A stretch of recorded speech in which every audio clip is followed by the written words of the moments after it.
दोस्तों नमस्कार। Irrigation engineering से कुछ एमसीक्यू मैं फिर लेके आया हूँ। काफ़ी इंपॉर्टेंट एमसीक्यू है। टॉपिक है आपका seepage theories.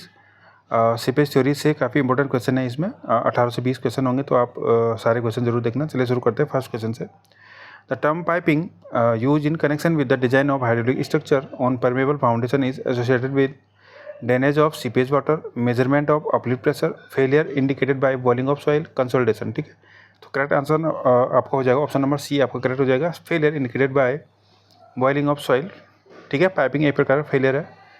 In Bligh creep theories the seepage take place along the line of contact between structure and foundation in a straight path under the floor, in a straight path under the foundation, none of them. तो correct answer आपका हो जाएगा option number A, along the line of contact between structure and foundation।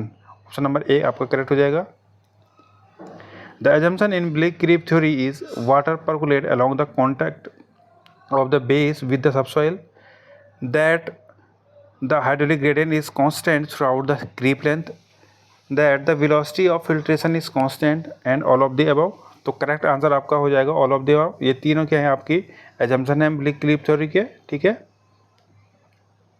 the design criteria in Blake creep theory is safety against piping, uplift pressure, both piping and uplift pressure, या hydraulic gradient। तो option number C आपका correct हो जाएगा, both piping and uplift pressure। Blake creep theory holds good so long as the horizontal distance between the cutoff or piles is dot its depth equal to twice, 3 times या 4 times। तो correct answer हो जाएगा आपका twice। The Blake creep theory holds good so long as the horizontal distance between the cutoff or piles is twice its depth। ठीक है, twice its depth। Blake creep theory made no distinction between horizontal and vertical creeps, inner and outer face of the end seat piles, average, hydraulic gradient and exit gradient, और all of them। तो correct answer हो जाएगा all of them। इनके बीच में कोई भी distinction अब नहीं दिया है, तो करेक्ट आंसर हो जाएगा आपका सभी। ठीक है, all of them. Line weighted creep theory assume that the horizontal creep length should be than that of vertical creep length is 1/3, 1/2, equal to या डबल। तो आंसर हो जाएगा आपका 1/3। ऑप्शन नंबर ए करेक्ट हो जाएगा। ठीक है, यहाँ पे क्या हो जाएगा 1/3, 1/3। Line weighted creep ratio recommended for coarse sand is 8.5, 6, 5 या 3.5। तो करेक्ट आंसर हो जाएगा आपका 5।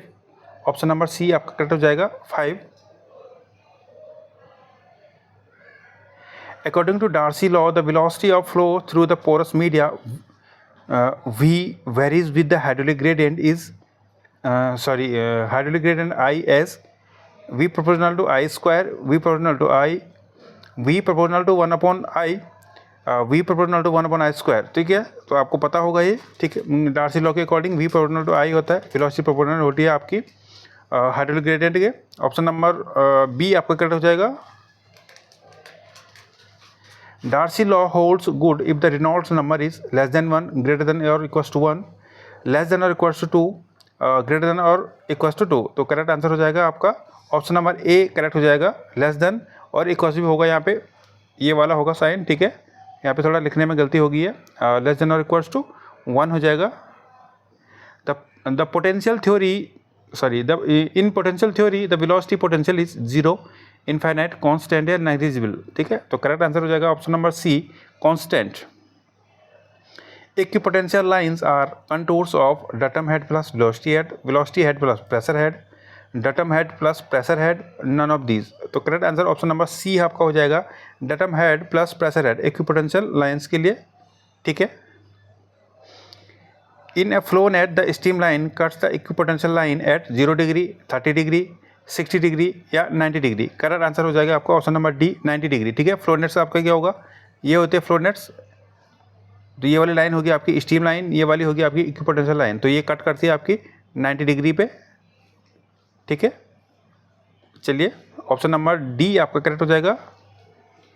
The critical exit gradient in sand is nearly equal to 1, 2, 3, 4। तो करेक्ट आंसर आपका ऑप्शन नंबर ए हो जाएगा 1।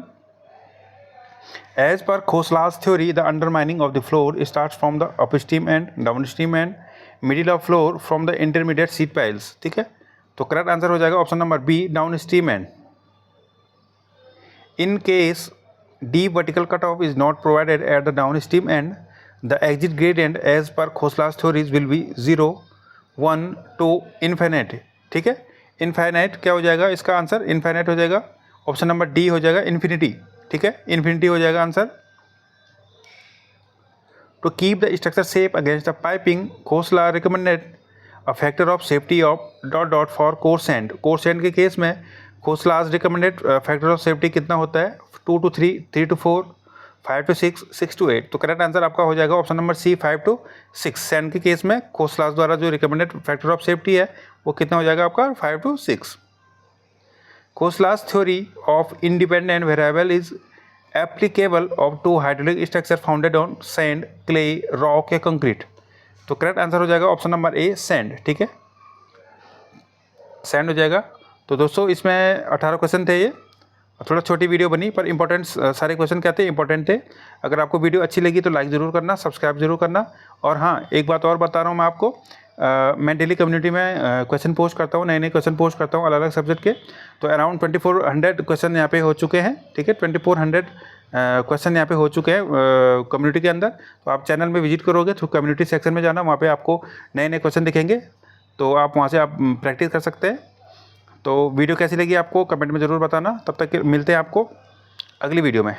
चलिए, बाय बाय।